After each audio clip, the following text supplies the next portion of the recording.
रवि जी, सवाल यह है कि तेजस्वी यादव कल पहुंचते हैं, प्रशासन हो, सत्ताधारी दल हो, सत्ताधारी दल के शीर्ष नेता हो, सबको वो घेरते हैं और यहां तक कहते हैं कि गोपाल यादव का कांड में जांच सही नहीं जा रही है, जो कल्प्रिट है उसको पकड़ा नहीं जा रहा है, हमारे उम्मीदवार के बच्चे, बेटे और पति को बिना मतलब का फंसाया जा रहा है, पीड़ित पक्ष जो है प्रशासन के इन्वेस्टिगेशन से खुश नहीं है। दूसरी चर्चा वो यहां तक कर देते हैं कि प्रशासन निष्पक्ष नहीं है और वो ध्यान रखे मेरी राजनीति 45 साल बची हुई है। मतलब एक तरीके से सीधा धमकी। ऐसा क्यों? क्या तेजस्वी यादव को यह लग रहा है कि जीती हुई बाजी वो हार रहे हैं?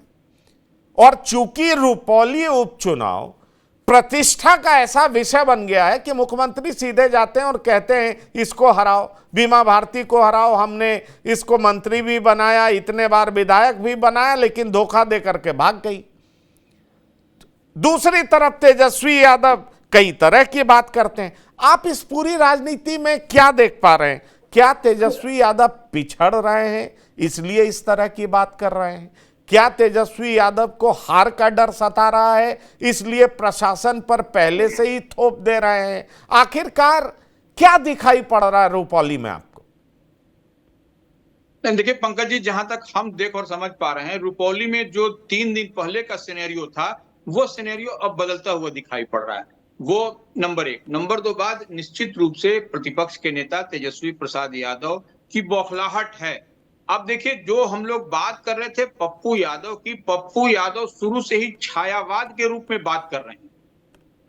छायावाद इन द सेंस कि वह कभी नहीं बने बीमा भारती के साथ में कभी नहीं आए, न वो तो करें बीमा भारती मेरे साथ है, ये ठीक है, वो कांग्रेस की मानसिकता के हैं वह, लेकिन कभी भी आप देखिए कल तेजस्वी वहां रहते हैं, वो अररिया चले जाते हैं, तो एक दूसरे से मुलाकात नहीं हो पा रही है और कहीं ना कहीं जो मजबूती दिखाई पड़नी चाहिए तो वो मजबूती दिखाई नहीं पड़ रही है इसमें बीमा भारती के पक्ष में। तो ऐसे में निश्चित रूप से अंतिम शस्त्र जो तेजस्वी यादव के पास था वह उन्होंने प्रशासन पर ठीकरा फोड़ दिया है कि गोपाल यादव का जो हत्याकांड है उस मामले में जांच जो है सो ढंग से नहीं हो पा रही है और कहीं ना कहीं यादव का परिवार ही इनकी पुलिसिया जांच से संतुष्ट नहीं है। यह सब बात कह करके वह कहीं ना कहीं एक दूसरा दिशा इसको देना चाह रहे हैं। लेकिन हम लोग एक चीज देखेंगे कि नीतीश कुमार मुख्यमंत्री बिहार की जब वहां रैली हुई, संजय झा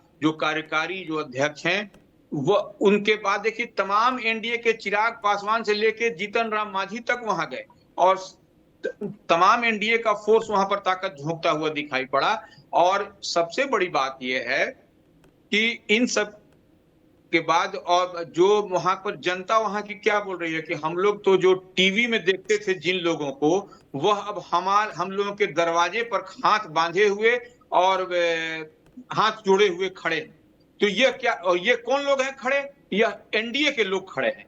एनडीए के लोग हर गांव, हर पंचायत, हर ब्लॉक में देखिए बड़े बड़े नेता को जिम्मेवारी दी गई है इस बार। तो निश्चित रूप से कलाधर प्रसाद मंडल के लिए इस बार जो है तो सिचुएशन जो 3-4 दिन में बहुत तेजी के साथ बदला है। 3-4 दिन पहले कुछ और दिखाई पड़ रहा था। बड़ी बात कह दी आपने, 3-4 दिन में बड़ी तेजी के साथ बदला है, मतलब 72 घंटे में सिचुएशन बदल गया है।